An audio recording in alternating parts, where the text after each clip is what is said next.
देवकी के घर में कन्हैया भये, श्री वसुदेव जी महाराज लेकर के गए और नंद के भवन से बेटी लेकर के आए। कंस ने बेटी को मार दिया। इधर जब सवेरे सवेरे नंद बाबा और यशोदा बड़े सुंदर गृहस्थी थे, बहुत शांतिपूर्ण जीवन जी रहे थे। देखिए, भगवान तब भी आपको मिलेंगे जब आप पति पत्नी दाम्पत्य जीवन को अच्छे से चलाओगे। जिन घरों में दाम्पत्य जीवन में कलह होती है, उन घरों में ना तो पितृ तर्पण ग्रहण करते हैं, ना तो भगवान पूजा ग्रहण करते हैं। जब तुम्हारी अपनी नहीं बन पा रही तो भगवान आएंगे क्या? इसलिए घर में दाम्पत्य जीवन में कलह नहीं आनी चाहिए, घर में शांति होनी चाहिए। घर में शांति लाने के लिए 7 चीजें याद कर लो। अगर आपने 7 चीजें नोट कर ली तो घर में आपके शांति आ जाएगी। सबसे पहली चीज, बहुत एग्जैक्ट बात बताने आया हूं मैं, आपको अंधविश्वास से नहीं जोड़ने आया हूं, पिछले 4 दिनों से कह रहा हूं, क्योंकि आजकल हम ज्यादातर अंधविश्वास से जुड़े हुए हैं। हाँ, कई चीजें हम मान्यताओं के आधार पर कर रहे हैं।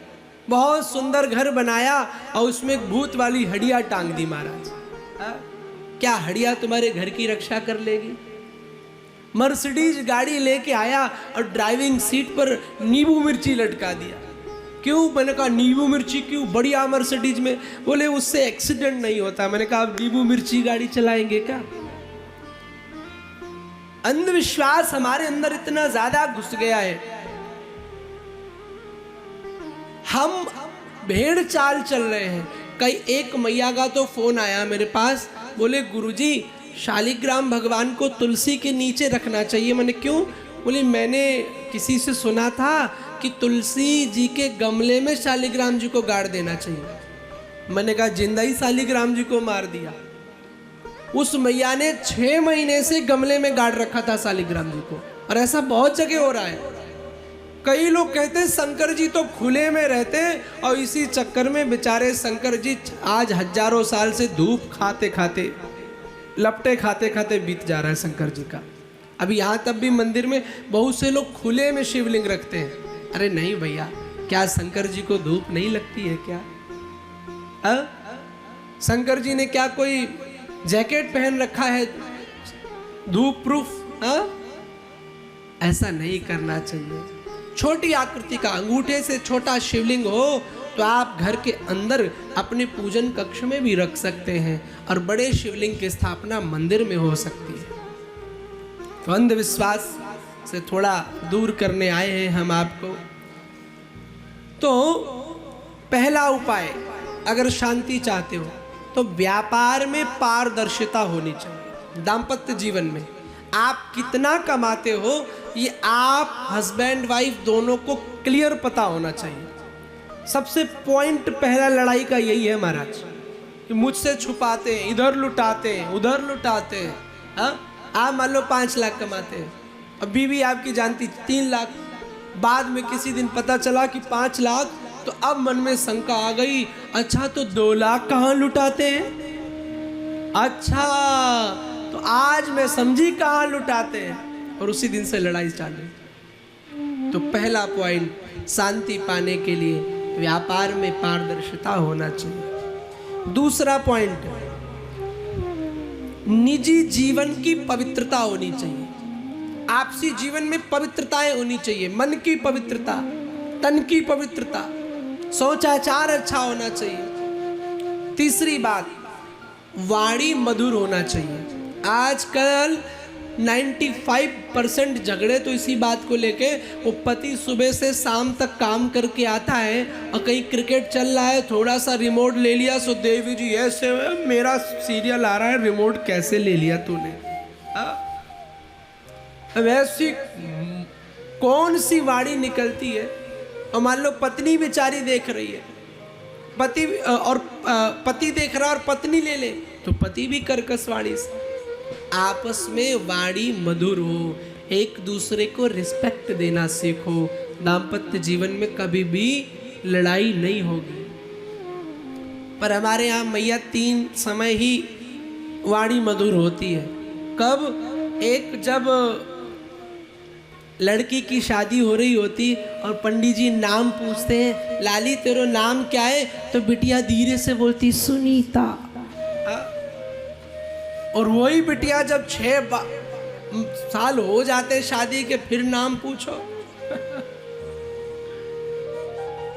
दूसरी जगह जब चाल मधुर होती है, जब भावर को के लिए जाती है बेटी, तो देखो 3 लोग इधर पकड़े, 3 लोग उधर, धीरे शीश नीचे लटका के ऐसे ऐसे चलती जैसे बतासा भी ना फूटे। और वही 6 महीने बाद ऐसे चले कि टाइल भी फूट जाए। हा? और तीसरी, खाना खाते जब ये हस्बैंड वाइफ शादी के टाइम पे, तो दोनों ऐसे खाएंगे कि एक रोटी के 20 टुकड़े, धीरे से तोड़। और वही शादी बीत जाए, 1-2 साल हो जाए, तो एक रोटी एक बार में ही। जोर से बोलना पड़ेगा। लेकिन नहीं, दाम्पत्य जीवन में शांति पाना चाहते हो तो आपस में मधुरता होनी चाहिए, एक दूसरे को रिस्पेक्ट दो। दूसरे, चौथी चीज, एक दूसरे की परवाह, केयर। राम जी ने हिरण को क्यों मारा? क्या राम जी जानते नहीं थे कि ये सोने का हिरण नहीं मारीच है? राम जी जानते थे। असंभवम हेम मृगस्य जन्मा तथापि रामः लुलुभे मृगाया। क्या राम जी को नहीं पता है कि असंभव है स्वर्ण मृग का होना?